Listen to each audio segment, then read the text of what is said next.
From the CISO Series, it's Cybersecurity Headlines.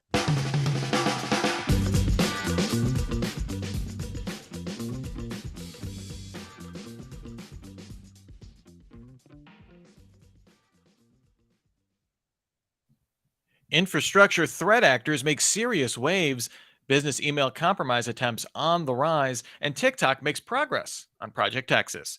These are some of the stories that my colleagues and I have been bringing to you on this week's cybersecurity headlines. And now we get a chance for some insight, opinion, and expertise on these stories and more from our guest, Rich Greenberg, ISSA Distinguished Fellow and Honor Roll. Rich, thank you so much for being here. Appreciate your time.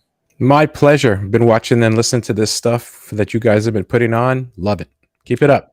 All right, I can't wait to dig into the news, but before we do so, we have to thank our sponsor for today, Sunry Security, Master CIEM with the ultimate buyer's guide. Remember, you can join us on YouTube Live. To do so, go to CISOseries.com, hit the events drop down, and look for the cybersecurity headlines week in review image. We haven't moved it. It's still the third one down. You can just click on it to join us, a conventional interactive technique. We've got about 20 minutes, though, so let's hop to it. First up here, infrastructure threat actors make serious waves. Two stories that can be covered together this week. First, in a campaign called Volt Typhoon, Microsoft says Chinese hackers are siphoning data from critical infrastructure organizations in Guam, U.S. territory in the Pacific Ocean, an action that Microsoft says could disrupt critical communication infrastructure between the United States and Asia during future crises. Also this week, Mandiant has analyzed a new Russia-linked ICS malware named Cosmic Energy, top-notch naming on both this week, that's designed to target industrial control systems to cause electrical power disruptions. So, Rich, clearly these two stories show that nation-state actors continue to work hard to, weaken or damage infrastructure. I'm curious, what are your thoughts regarding these two developments?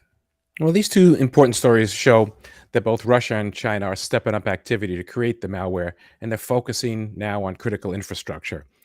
Now, this has been the elephant in the room since we're all aware of the historical vulnerabilities in our critical infrastructure systems. We've been screaming about this for years. Now, Russia combined energy sector attacks with Destroyer, if you remember that, with conventional warfare against Ukraine in 2016. Now, their Cosmic Energy ICS can disrupt power grids.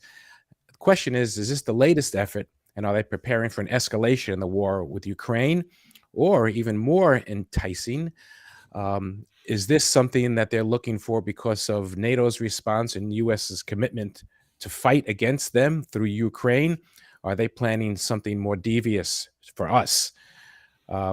Meanwhile, the discovery of China making cyber espionage malware, stealing data from critical infrastructure in Guam. This begs the question, is China planning a similar two-pronged invasion of Taiwan? This has been talked about for decades. Is this looking like it's getting closer to happening? Has Russia's attack of Ukraine emboldened China? So that's a question. Russia's invasion also could mean that both of these superpowers are considering taking off the gloves and going full on out for an escalation in a battle with the West. I mean, that's the greatest fear here, because anything with Taiwan is going to drag us into a prolonged conflict. That's my thoughts on this incredible story. Yeah, and it's one of those things where obviously, cyber warfare, state-based actors, that kind of stuff has always been part of the geopolitical playbook. But certainly over the last 4 years, we've definitely seen this not just be part of the playbook, but be like a full-on front and receiving that kind of attention. And this story kind of speaks to just more evidence of that, right? Yeah, and I've been pleasantly surprised at the lack of infrastructure attacks here in this country that we are aware of. There, of course, the Colonial Pipeline and the FBI has been doing a heck of a job undercovering stuff and basically protecting us. But we don't hear about all of the attacks, and that's part of the thing that they do. All right, well, our next story here, business email compromise attempts on the rise. Microsoft's latest cyber signal report shows that 35 million business email compromise attempts were made in the last year, averaging 156,000 attempts per day. This came as part of an overall 38% increase in cybercrime as a service attacks against business emails since, cybercrime as a service attacks against business emails since 2019. Microsoft observed attackers using multi-channel spamming campaigns, including fake 2FA authentication, to eventually wear down victims. So, Rich, the thorny issue here is the successful use of fake 2FA authentication.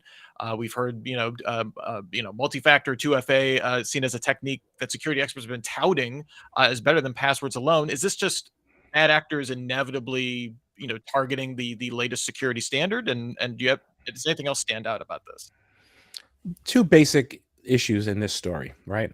One is about 2FA. We know it's far better. I've been advocating for this for years, as all my fellow CISOs have been doing.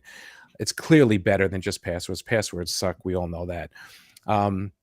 But you've got SIM swapping attacks, and you've got people stealing phones, which can compromise 2FA as well. So it's better to look for other solutions rather than relying on a 2FA with a password. And Mhm. a lot of companies are working on this, and there's a lot of progress in this, and you'll be seeing more and more options coming out. I think Google's coming out with something that will allow people to have facial recognition to log into their systems, for example. Mhm. But BEC's success is primarily due to poor processes and procedures, right? A fake email from a CEO, for example, asking for a wire transfer should need validation before any money ever would leave a company, right? Well-intentioned employees are being duped because they want to make a good impression. They want to respond to what they think is an email from a CEO and get that money out as quickly as possible to look good. But if there were proper administrative controls set up in these companies, none of this would be happening. I mean, the breakdown of your access management system with 2FA, right?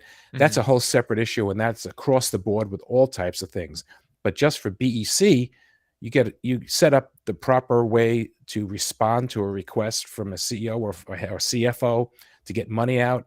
You do that, and that'll go a long way. And the FBI is really engaged with companies to try to address this BEC issue. Here in Los Angeles, it's incredibly large problem.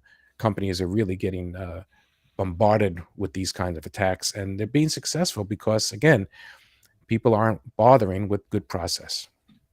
Yeah, and kind of related to that, our next story here: NIST helps small businesses with cyber readiness. We talk a lot about large organizations on this show, but a recent CoveWave study found that 72% of ransomware attacks impacted organizations with less than 1,000 employees.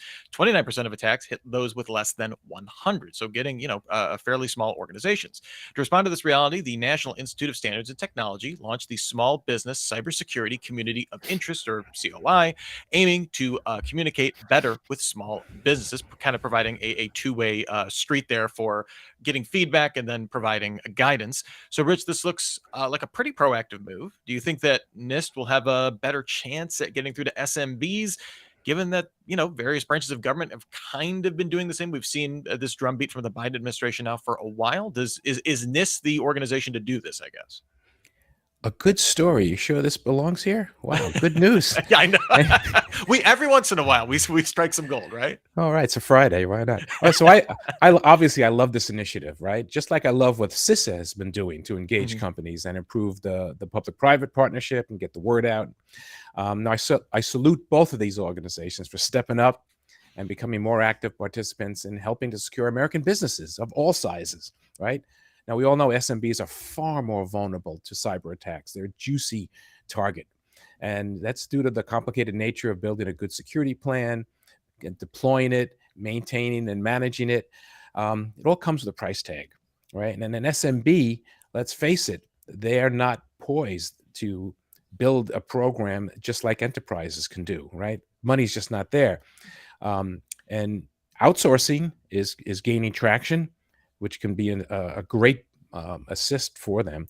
But many of them are not outsourcing either. They're simply deciding to accept the risk, saying we have a thin margin here, but that can put the companies in dire straits, potentially even crippling them once breached. There's a litany of companies that just went down because they could not sustain.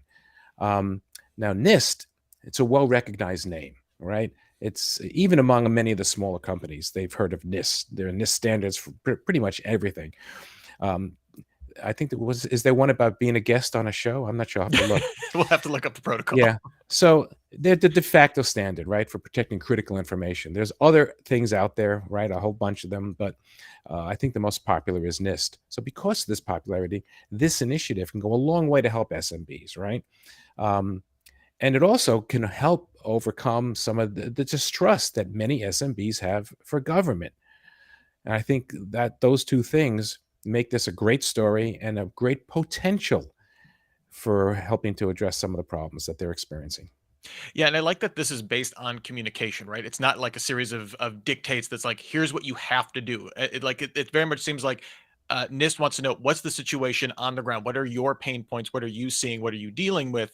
And then building, policies to identify with reality as opposed to just purely a top-down, kind of name and shame kind of approach or something like that.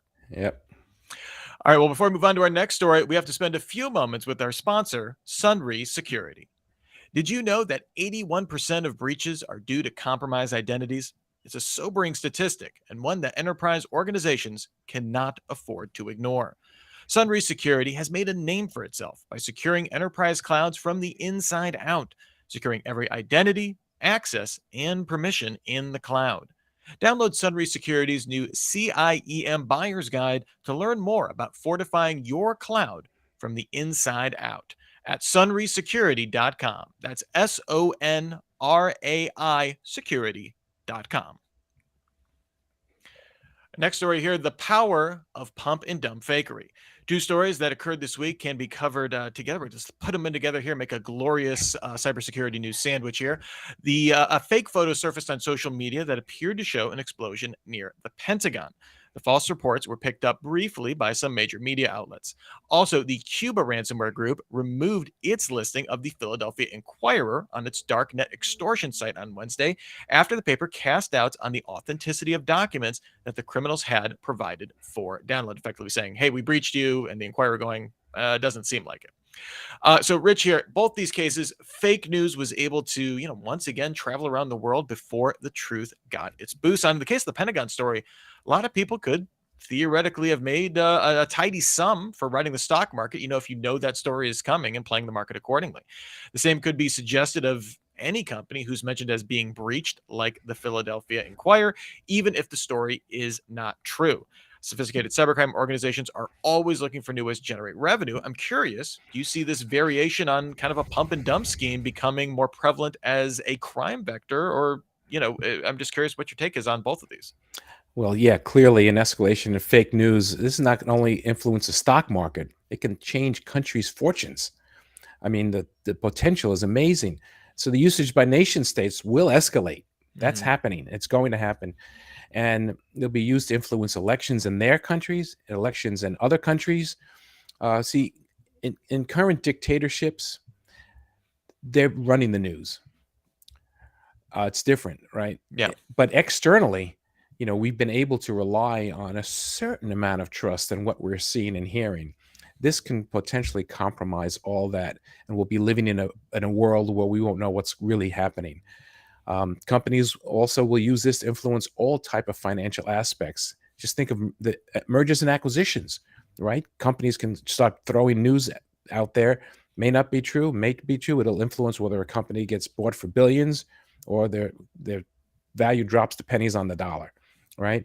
The implications are huge for this, both for financial aspects and political gain. And for the everyday person not knowing what's going on, I've always been afraid of deep fakes. I think that we've hardly seen the beginning of the potential for these things. Elections in this country can be turned by what can happen with deep fakes and with stories like this. So I'm very fearful.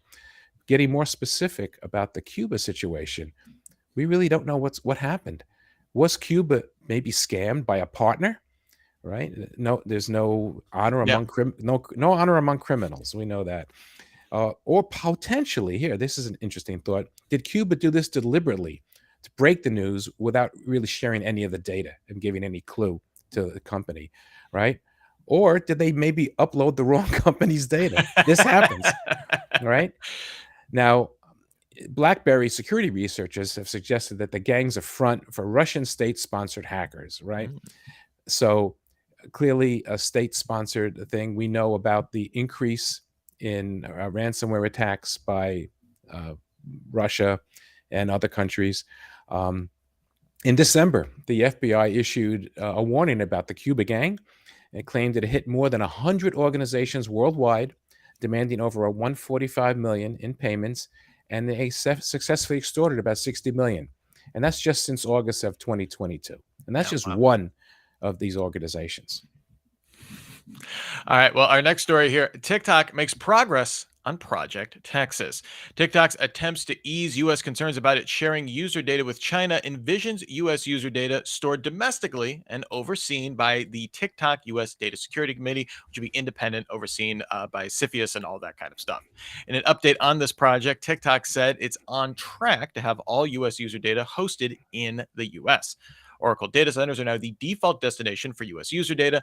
Eventually, the company will migrate existing U.S. data there from where it's stored now, which is in Singapore-based servers. So I guess, Rich, question here, do you find this satisfactory? This would be a lot of data in transit. Obviously, we're going to see innumerable political posturing, even when TikTok tells us this is complete, if they ever do. I'm curious, what are your thoughts regarding the legitimacy of this plan and any problems with the future for TikTok in the U.S. political or security wise?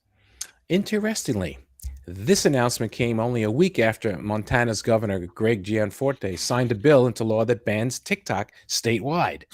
Right? Does he have the right to do that? To be determined. Yeah. Right? Meanwhile, the Restrict Act, which many people are not aware of, that's in progress in Congress right now, and that would severely restrict apps from connecting to any country the U.S. government deems a threat to national security. The big question is, with this latest collaboration with Oracle, they're the ones that are going to be looking at the code that TikTok is using and hosting it even. Can that save TikTok use in the US? Well, potentially, right? Now it's difficult. Let's step back. It's difficult for governments to regulate apps.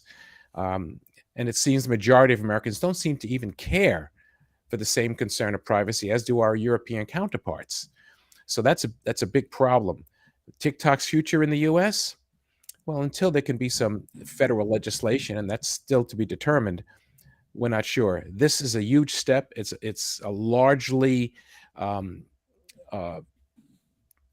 get an opportunity for them to influence the U.S. and the voters and the Senate and the Congress. So we'll see what happens with it. But there's this whole murky area of the right to restrict apps in our country. We're a free country, supposedly. So that's something that we'll see how that comes along. But at least they're heading in the right direction.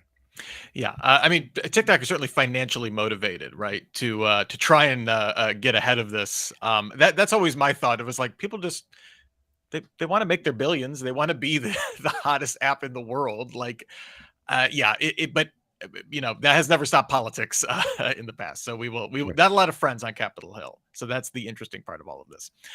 Our last story here, speaking of European privacy standards, GDPR is 5 years old and over 1 million people have asked to be forgotten. Yes, GDPR, it's about to head off to kindergarten. It's 5 years old, and a new study from Surfshark shows that between 2015 and 2021, over 1 million right to be forgotten requests to delist certain search results were submitted to Google and Microsoft Bing from 32 countries. Highlights from the study show France in first place with over 255,000 requests. And when the COVID-19 pandemic started, right to be forgotten cases rose nearly 30%. I guess people were Googling themselves a lot more often. Also, the report says 1 in 10 right to be forgotten web page delisting requests are crime related. So, Rich, curious, how successful does it seem like the right to be forgotten request has been? And is it truly possible, given the scope of the labyrinthine scope of the internet, for anyone to be truly forgotten, or is that almost beside the point in the principle here? A few questions there, so I'll take them one at a time. Yeah. Has it been successful? To a certain extent. I mean, that's not a lot of people compared to how many people there are in the European Union, right? So a very small percentage of people have done that. I know in California we have legislation coming around. Right to be forgotten is key. and it's something that people should expect. There's a difference between Europe and America when it comes to privacy and expectations. In Europe, you own your data. In America, everyone owns your data except you. So this is the reality that we're dealing with here. And again, I mentioned earlier in the show about the perception that people have in this country. Privacy has really taken a back seat to usability, to fun apps, and people, the check boxes. We need this, we need this, we need this. Every time you download an app, yeah, take it all. We don't care. So we'll see where this goes here in this country. In Europe, it's a very serious issue, highly respected by a lot of people. Companies know there have been fines that have been hit on major companies, so they're not fooling around. I think just last week, Ireland hit a company with a huge fine. So this is ongoing. And as far as the other question, can users' data be truly forgotten? Well, maybe by the companies, but if you're looking for your data, just ask China. They've got it all. Ask China, go to Have I Been Pwned, and you'll see Yeah. where it's at for sure. Yeah. All right. Well, Rich, before we get out of here, was there any story that you reacted strongly to today? A thumbs up or an eye roller, just one that really stood out to you? Well, they're all pretty interesting. I'll take the tact where I want to be happy because it's a Friday. So going back to the NIST story, that's encouraging. All the rest of the stuff is just doom and gloom, but it's the reality of our world today, and that's why people like us are working for life, right? No problem, unfortunately, but fortunately for us when it comes to buying a new house. But here's the thing: um, the NIST story. I mentioned CISA. I see a lot of positive things happening in our country as far as trying to get government involved and to help these smaller companies because they've been getting the heck beaten out of them. So I'm hopeful. I think it's a good thing. Yay for being hopeful. That's the way we want to go out on a Friday here. Well, thank you so much, Rich Greenberg, ISSA Distinguished Fellow and Honor Roll. Truly appreciate your time. Where can people find you online if they are so inclined to keep following you? Well, the nice news is if you type in Richard Greenberg in LinkedIn, lo and behold, who's the first one that pops up? Hey. Hey. So come connect with me, and hope to see you at a Planet Cybersec conference out here in California. All right. And thank you also to our sponsor, Sunre Security, Master CIEM with the ultimate buyer's guide. Also want to thank everybody that was leaving us comments and chatting along with us during the course of the show. Shout out to Dutch, who gave a +1 to Rich's suggestion about utilizing NIST and saying this is all about outcomes, not controls. Very useful. Thank you, Dutch, and everybody that's getting involved in the chat. Remember, we do the live stream every week, so please join us. We start streaming at 3:30 Eastern. Good stuff. Remember to join us next Friday for Super Cyber Friday as well, when our topic will be hacking the future of risk management, an hour of critical discussion on how we need to evolve our measurement and reduction of risk. Of course, the Week in Review show will be back as well. In the meantime, you can get your daily news fix through cybersecurity headlines every single day. Just give us 6 minutes. That's all we're asking. We'll get you all caught up. Until then, I'm Rich Stroffolino, reminding you to have a super sparkly day. Cybersecurity headlines are available every weekday. Head to CISOSeries.com for the full stories behind the headlines.